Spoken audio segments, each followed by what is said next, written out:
Big Haas. Find out what Haas is puffing and drinking tonight. If you try his suggestion and you die, that is natural selection. And the DOA podcast is not responsible for you being weak fucking sauce. So now, the one, the only, Big Haas.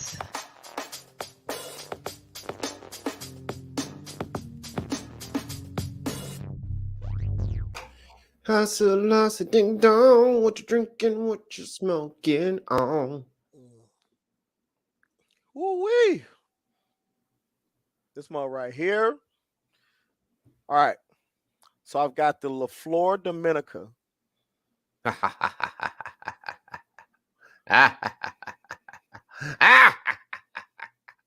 Ligero Cabinet Oscuro Gordo.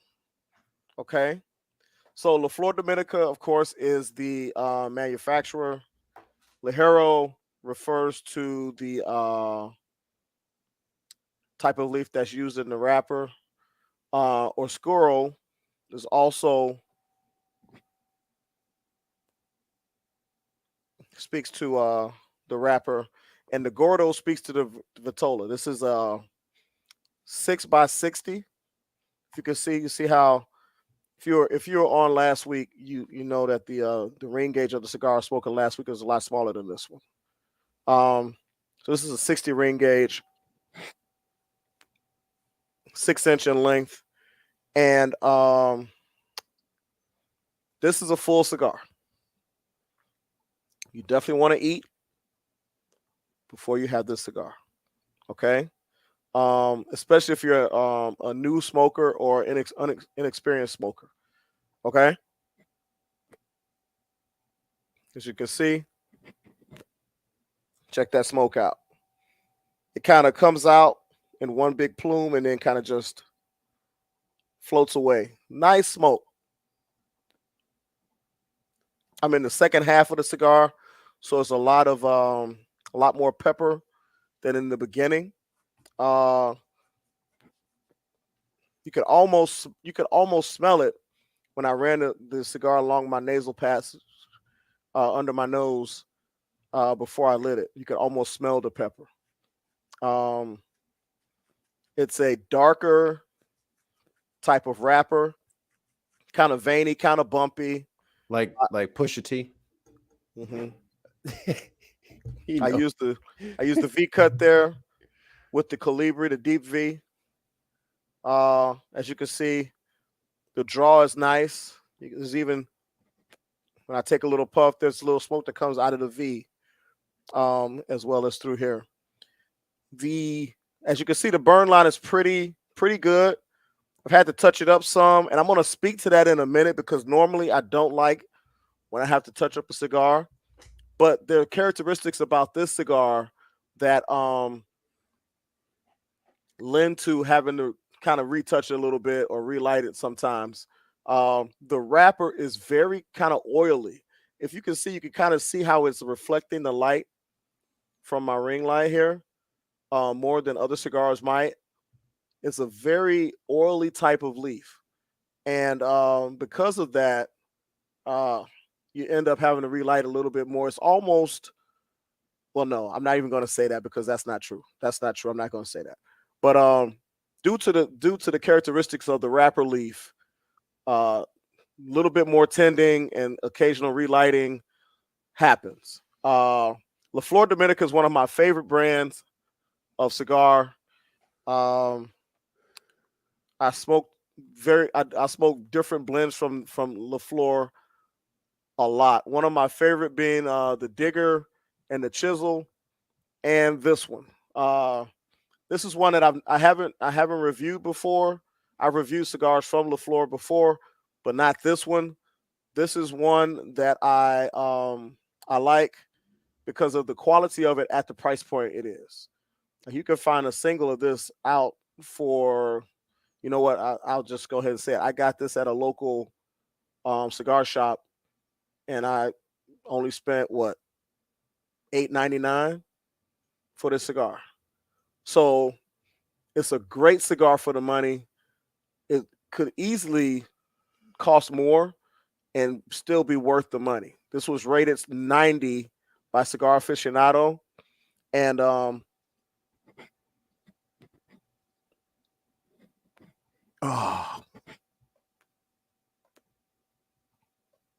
the origins of the cigar are Mikey. In your face, Dutch.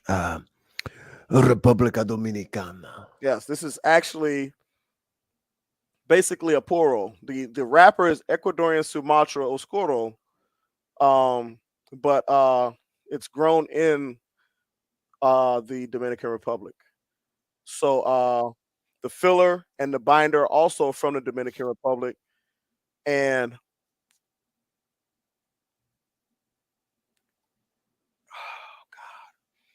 full body, not a true Maduro because the Oscuro color and full body flavor profile are from a proprietary method of curing the leaf, of aging the leaf that to make it what it looks like. It's God damn it, this is a good cigar. I'm sorry, y'all. I'm sorry. I'm really enjoying this cigar. I might even have to stay up a little later and finish it because I'm really enjoying it. Like I said, all of the tobacco leaves are from the Dominican Republic, actually at the farm called La Canela in the Dominican Republic. No soft spots when I press it. When you squeeze it a little bit. In the beginning, there was a little bit of spice at the beginning, and it just slowly starts to kind of build as you smoke the cigar. It gets more and more spicy, a little bit more peppery and things of that. So Wayne wouldn't like it. Probably not. Holy hell. He's from the UK, so he doesn't like spicy. Yeah. except paprika. You are cranked, Dutch. I'm what? Cranked up. Woo. Like your background hiss is louder than his. Yeah. It's cutting out his vocal. Like you are Really? screaming loud. Yeah, you got that some TJ in you. You got that thing on you. Right. So as I smoke through the cigar, like I said, I'm in the second half of the cigar, and it's gotten noticeably more peppery. When I retrohale, this is, and a lot of full cigars, the retrohale kind of tends to burn the sinuses a little bit because I don't do it often enough where I'm used to it, but I'm able to give some retrohale here, and you get some of the there's like a little sweetness to it, just very, very faint, very faint. And actually, what I'm drinking, kind of brings it out a little bit more. You know what I mean? So I am drinking. I said this earlier, but I didn't say it on the humidor. Glenfiddich, Fire and Cane, single malt Scotch whiskey. You still got that thing? I still got it, baby. You know, I'm judicious with my portions. Oh, mine's been gone. You know, mine didn't make it that week. Hey, I don't know what you was going through, but I got so many choices up here. So I try to. I had some wine last night, so that'll give you an idea of what I'm doing. But the cigar, when I take a drink,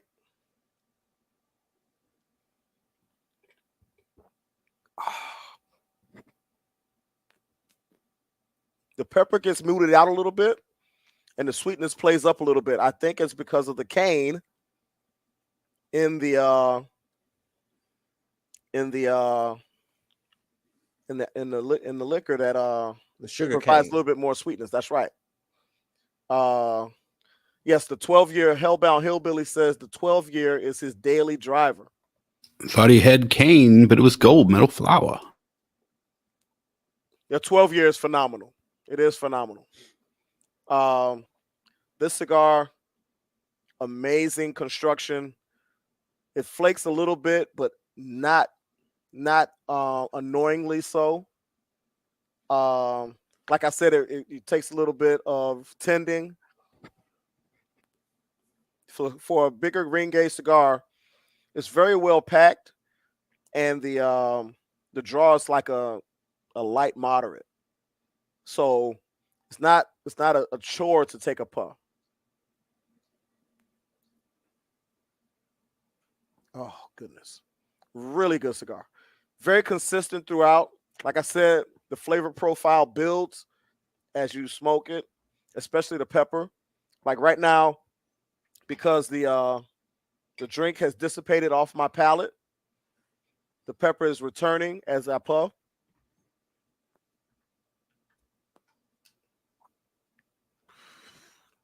With a little sweetness. It kind of finishes like there's a dryness to it at the end. There's a dryness to it where your tongue feels a little dry. I noticed that more now than in the beginning. But really good cigar.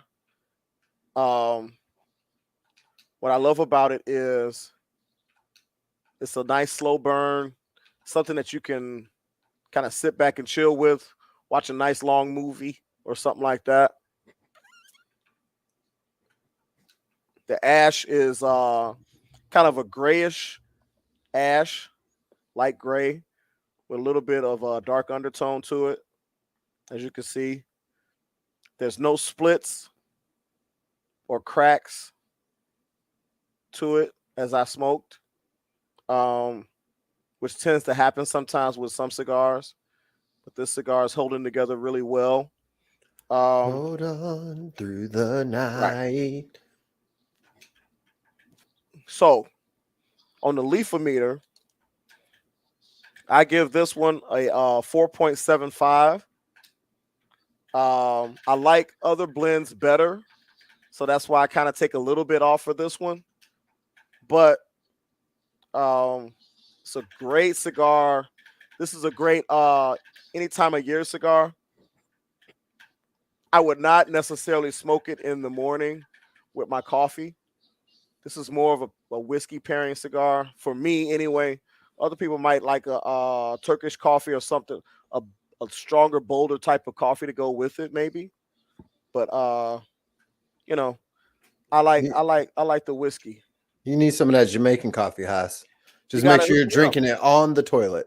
I want to take a sip here of Coke, and well, it's actually Coke Zero, but anyway. And unlike the Glenfiddich, the Fire and Cane, I take a sip of the Coke and I take a puff, and the spice stays. The pepper profile stays. The sweetness turns up a little bit, but the flavor profile stays with the pepper. Interesting, because you would think that the sweetness of the soda here, the pop, would mute out the pepper as well, like the whiskey did, but it doesn't.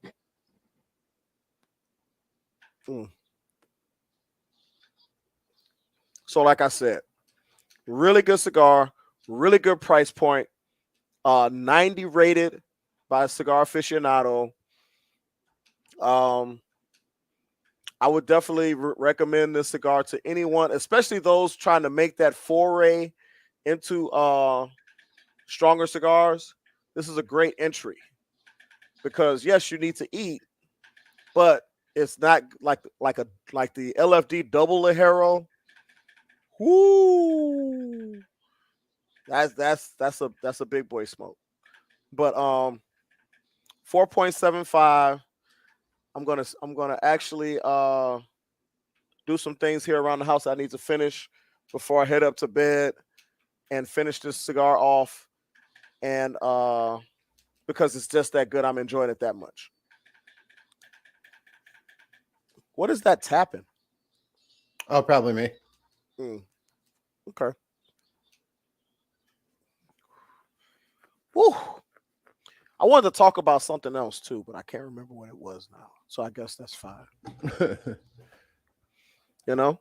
So a nice, short, concise humidor, much to Dutch's pleasure.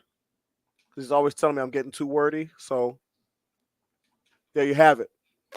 Of all people, you know. LFD Ligero Cabinet Oscuro Gordo paired with Glenfiddich Fire and Cane single malt Scotch whiskey. You said it was L. I got to put it in the description. LFD what? Ligero. It's right there in the name. I put it in my name on the bottom there. You see that? Oh, yeah. Okay. Yeah. So makes my job easier. Yes, the cabinet blend is different than the regular LFD Ligero. So this is a different blend from the regular LFD Ligero. Okay.